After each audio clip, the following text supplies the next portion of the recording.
भागवत महापुराण की जय। कुंज बिहारी लाल की जय। राधा रानी की जय। भगवान श्री कृष्ण के सभी भक्तों को राधे राधे, जय श्री कृष्ण। आज मैं आपको सुनाऊंगी भागवत महापुराण में चतुर्थ स्कंद में 13वां अध्याय ध्रुव वंश और राजा अंग के चरित्र का वर्णन। श्री सूत जी ने कहा, शौनक जी, इस प्रकार श्री मैत्रेय मुनि के मुख से ध्रुव चरित्र सुनकर विदुर जी के हृदय में भगवान विष्णु की भक्ति की भावनाओं का उद्रेक हो गया। उन्होंने मैत्रेय जी से फिर पूछा, मुनिवर, ये प्रचेता कौन थे जिनकी यज्ञशाला में श्री नारद जी ने ध्रुव चरित्र की महिमा को गाया था? वे किसके पुत्र थे? उन्होंने कहाँ पर यज्ञ किया था? कृपया उस प्रसंग को मुझे सुनाइए। इस पर मैत्रेय जी ने कहा, विदुर जी, महाराज ध्रुव जब अपना राज सिंहासन अपने पुत्र उत्कल को सौंपकर वन में चले गए तो उत्कल ने राज सिंहासन पर बैठने से इनकार कर दिया। वह जन्म से ही शांत, अशक्तियों से विरक्त और समदर्शी था। वह सभी जीवों में परमात्मा के अंश आत्मा को देखता था और सभी से प्रेम करता था। वह अपनी आत्मा से भिन्न कुछ भी नहीं देख पाता था।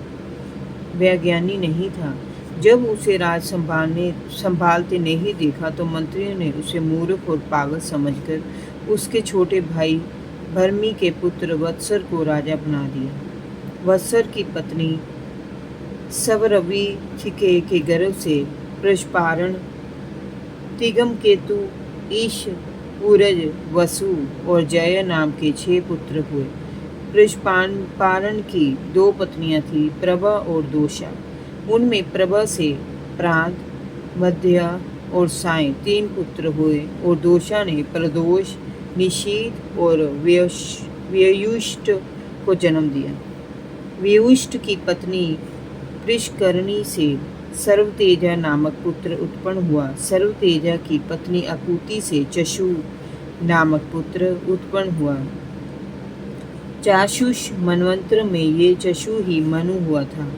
चशु मनु की स्त्री नडवला से पुरु, पुतस, प्रित, धूमन, सत्यवान, व्रत, अग्निशटोम, अतिरात्र, प्रधूमन, शिभी और उल्मुख ये 12 सर्वगुण संपन्न बालक उत्पन्न हुए।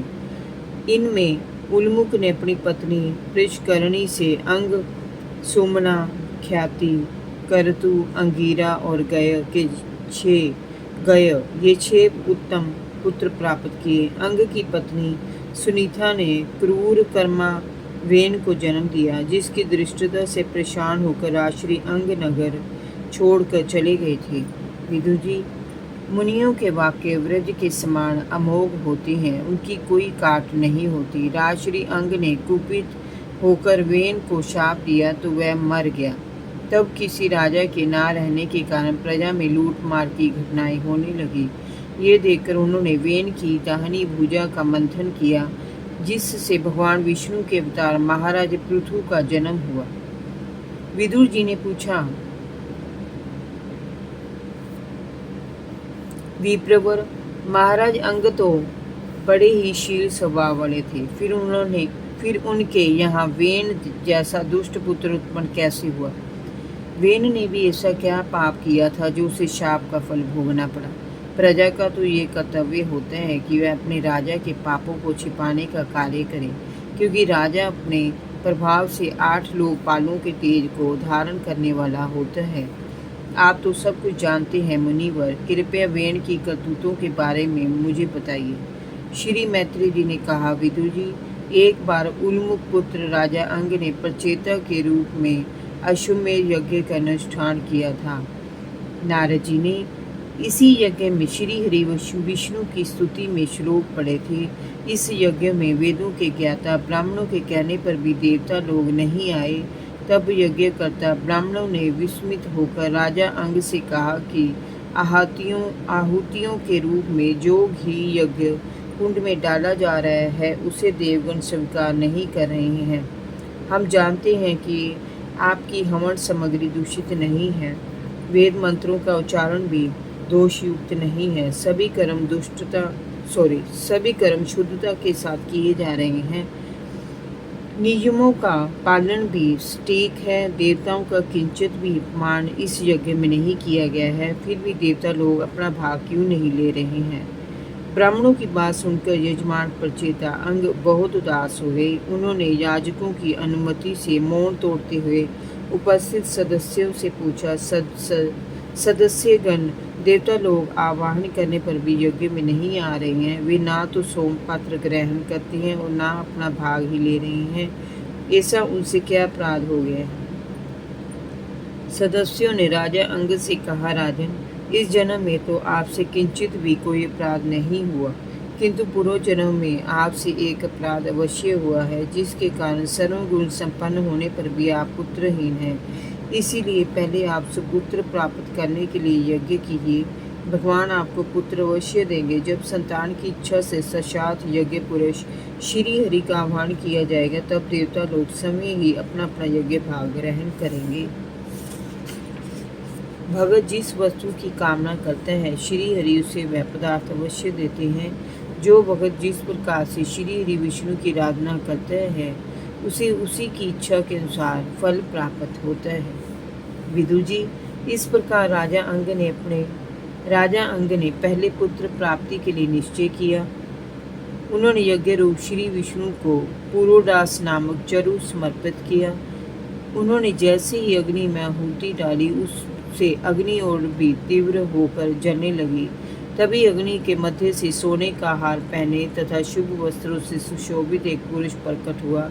उसके एक हाथ में खीर से भरा एक स्वर्ण पात्र लिए एक पुरुष प्रकट हुआ था। उदार बुद्धि राजा अंग ने याजकों की अनुमति से उंगली भर खीर उस कटोरे से ले ली और उसे समय सूंघकर अपनी पत्नी को दे दिया। रानी ने वह खीर खा ली। उस खीर को खाने के कुछ समय बाद रानी को गर्भ ठहर गया।